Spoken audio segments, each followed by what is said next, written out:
जुल्फिकार साहब, तहरीक इंसाफ बल्ले से लगता ऐसे है कि बज़ाहिर महरूम हो जाएगी क्योंकि पार्टी इलेक्शंस नहीं हुए। इससे पहले बिलावल भुट्टो 2021 में चेयरमैन मुंतखब हुए, मौलाना फजलुर रहमान अभी हुए 5 साल के लिए, मुस्लिम लीग नून के भी अभी इलेक्शंस हुए।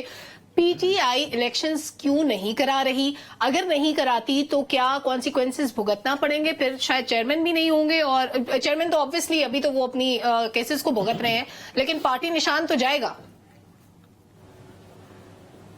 ऐसा नहीं है कि वो इलेक्शन नहीं करवा रही है, उन्होंने इलेक्शन करवाया था और इलेक्शन कमीशन ने उसको कालादम करार दिया है और कहा है कि दोबारा इलेक्शन करवाएं 20 रोज के अंदर।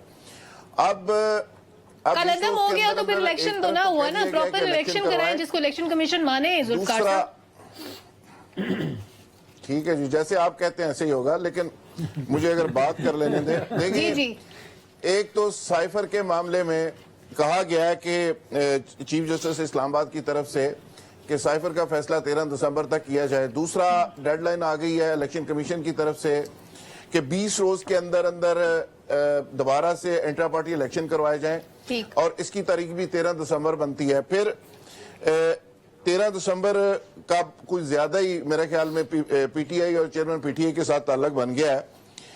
इस पे इलेक्शन शेड्यूल अगर अनाउंस होता है, जो तयशुदा डेट है, तो वो भी 13 दिसंबर को ही हो रहा है। ठीक। और ये 13 दिसंबर की डेट बहुत इंपॉर्टेंट हो गई है। अब देखें, 20 दिसंबर तक अगर ये फैसला हो रहा होता है कि बल्ले का निशान होगा या नहीं होगा, तो पीटीआई उसके बाद क्या तैयारी करेगी? यानी उनके सारे लोग गो की कैफियत में होंगे। उसके 2 हफ्ते के बाद इलेक्शन होंगे और वो सोच रहे होंगे कि बल्ले का निशान हमें मिलना है या नहीं मिलना।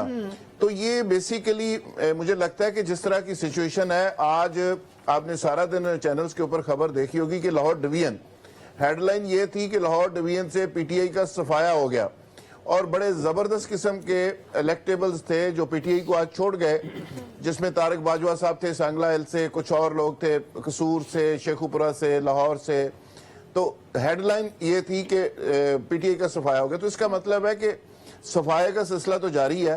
अब इस सिचुएशन के अंदर पीटीआई के लोग कह रहे हैं कि नहीं, बल्ले का निशान हमारे पास रहेगा। अब कैसे बल्ले का निशान रहेगा, कैसे लोग इलेक्शन लड़ेंगे, कौन सी कैंडिडेचर होगी, वोटर्स की मोबिलाइजेशन की कैसे होगी, और ये तैयारी कैसे करेंगे, ये टिकटें डिस्ट्रीब्यूट कैसे करेंगे। मेरी इतला ये है कि अभी तक पीटीआई की चूंकि सारी लीडरशिप तितर बितर हुई हुई है, कुछ रूपोश है, और जो बाकी है वो सारे दूसरी पार्टियों में जा चुके हैं।